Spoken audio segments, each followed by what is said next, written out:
child, makeup was something you played with. I remember having a doll with hair I could style and even makeup specifically made for the doll. I remember once putting some of that makeup on myself and then being told by my mother to immediately wash it off because it wasn't made for my skin. But today I see something completely different.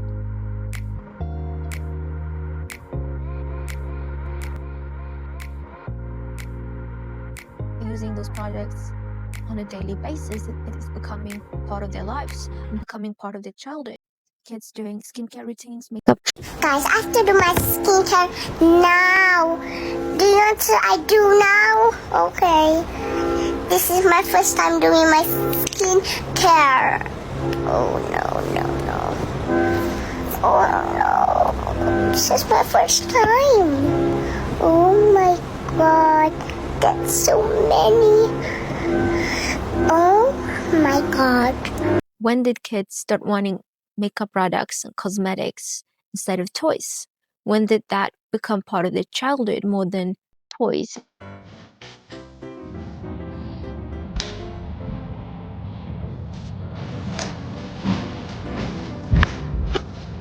Oh my god.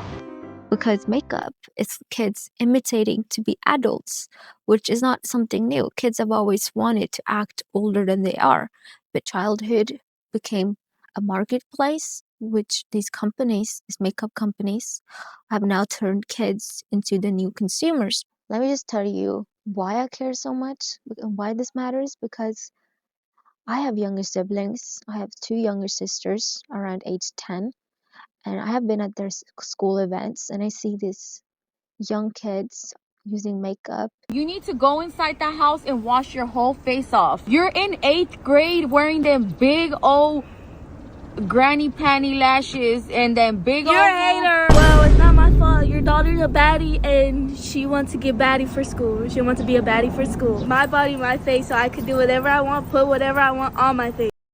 Well, this is me in middle school. These are some photos of me taken at school. During that time, 2018 up to 2021, I don't think it was usual for any of kids our age to be using makeup or feel pressure to look like the things one sees online. I don't think there was this pressure yet as much as we see currently now, but things have changed. And during our time, 2020, it was the pandemic, so most of our school was online. We even had gym. We ordered to do some workout videos at home as part of the gym class.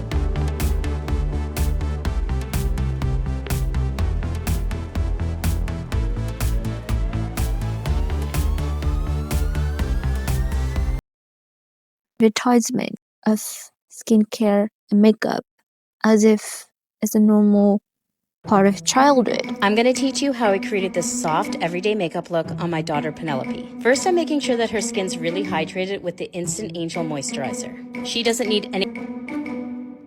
Girl, I'm a kid and I want that makeup. My kid's makeup is trash, but a little beautiful. Well, that's written by a kid, and that kid is convinced that she needs to.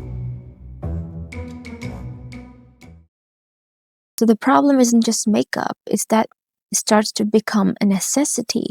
It goes from something you play and experiment with to become almost like a daily requirement to be mature, to be confident, to be included, to fit in.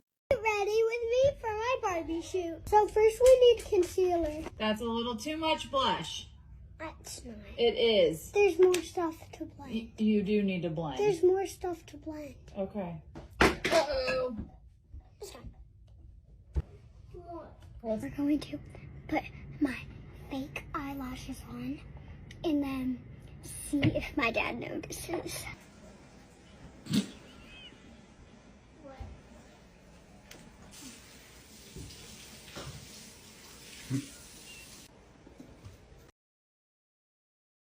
First of all, who defines what is normal? It's defined by what we see repeatedly, what we see to be common. So online, you see things so often that it suddenly starts to be routine. Though you might see it online, it's not a reflection of reality because the algorithm lifts and emphasizes things that gets views. So the things we repeatedly see is not necessarily something that's normal. It's basically something that grabs attention, not what most people are doing, what most teenagers and what most kids are doing. When I see people using 10 different products as a part of their skincare routine, it makes me question if it is a routine or just advertisement. Who uses that many products? What is the intent? Why do you need that many products? Why do we always feel like we need more? Why are we convinced that we need this extra thing, we need this thing to be more beautiful?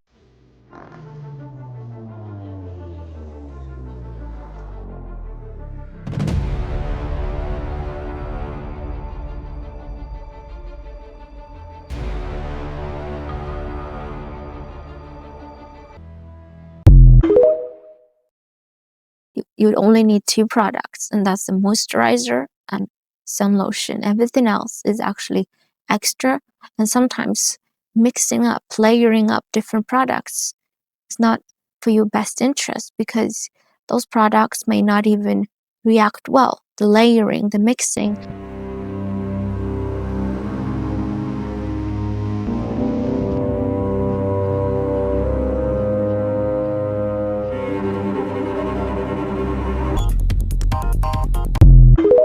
So today we're going to talk about what they don't tell women about wearing makeup. The skin is a human sponge and it absorbs things. So everything you put on your skin goes directly right in. An average female will absorb 4 pounds and 6 ounces of chemicals every single year. So here's an example of 4 pounds. This is how much chemical goes into your body through the skin every year. And there's about 515 different chemicals put on your skin every single day, from blush, foundation, shampoo, conditioners, deodorant, body lotions, hand cream, eyeshadow, lipstick, nail polish remover, which is very, very toxic. Some of these chemicals are carcinogens. Those are things that can cause cancer. The problem is there's always a delay between cause and effect. You start accumulating these chemicals, you don't know when potentially you could have a problem down the road. So let's talk about what to do about this. Number one, you want to evaluate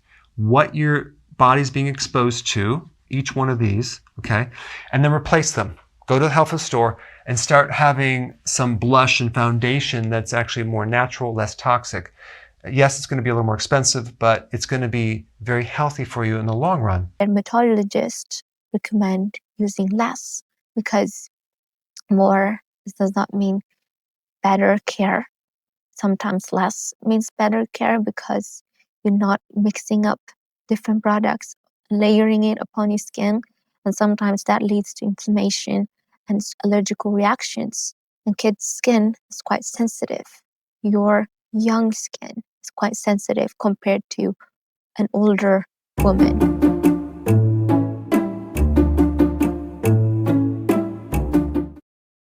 Makeup intended for adults upon yourself is not a way to take care of yourself. It's not a way to care for your skin. When everybody else around you is doing it, it does begin to feel like a requirement, and it's something you're expected to do.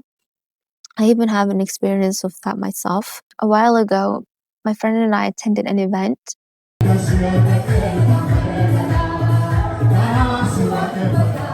Before it even started, a woman came to us and asked us a question. Why are you guys not wearing makeup? And she wasn't even trying to be mean. To her, it seemed obvious that makeup was just part of getting ready and part of how you showed up to attend an event, to attend a wedding, to attend a party. But that question stayed with me and it struck me because her assumption behind it was that makeup was kind of the default. It was something you had to wear and to put on to be presentable and to be ready for an occasion. More than just an occasion, now it's like every day. It's not that makeup didn't exist before. It always has. Even for decades before, people are putting on minerals and whatever they made their bare hands upon their skin. So it's nothing new. Makeup has always existed. But the change is that not wearing makeup is becoming unusual, especially at occasions when just showing up with your natural face seemed not ready enough. Just FYI, as a dermatologist, I have to tell you, this is not acne. This is not acne. This is not acne. This is not acne. If you want to be able to accurately identify facial bumps and rashes to help you clarify what's going on with your skin, check out my new YouTube video. I go into all the details because if you've been trying to treat your acne and it's not getting better, maybe it's not acne. A lot of people having some reactions to the makeup they're using, allergic reactions, and sometimes some very big damages. Like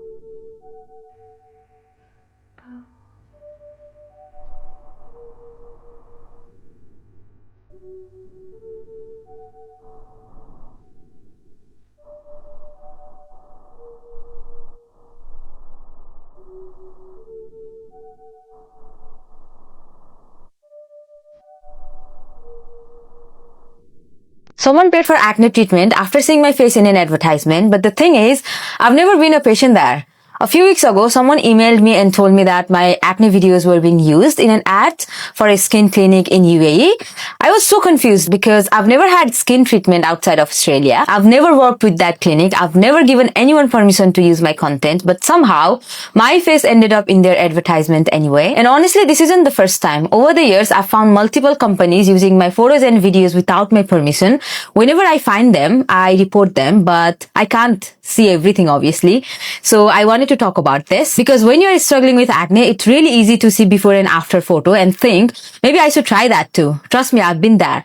I've bought multiple products because I saw someone's results online. I've done the same thing. But please be careful. Just because you see someone's face in an advertisement doesn't mean they use that treatment. It doesn't mean they work for that clinic, and it definitely doesn't mean they gave permission for the content to be used. In my case, none of that was true. So before spending money on any treatment, take a minute and do a little research. Go to that creator's page and see if they have actually talked about it. See if they have actually shared their experience, because sometimes the person in an advertisement has absolutely no idea they are even in it. And apparently that's how I found out my face was being used to advertise treatment I've never even had. So I've taken a choice to not use makeup, especially during the summer. I'm gonna call this heat wave makeup because this is the style of makeup that I do when it's just too damn hot outside to do anything. When you put on makeup, you're layering it up, several things upon your face and moisture out in the air. But if your face is not able to breathe and is fully layered, then the mix of the sweat and the lack of room to breathe will mostly lead to reactions that may lead to inflammation, developing some very bad acne.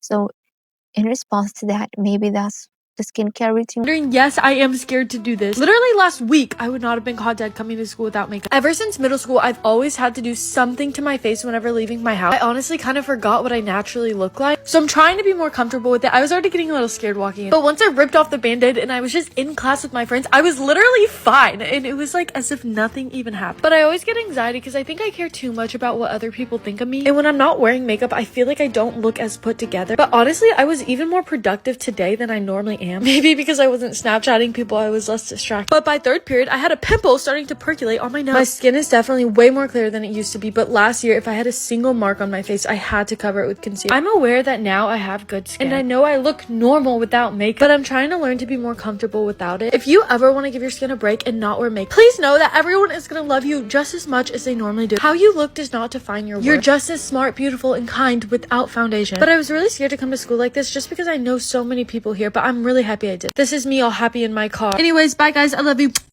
Heavy emphasis on using makeup, and then people start developing some acne, developing skin reactions and inflammations to it.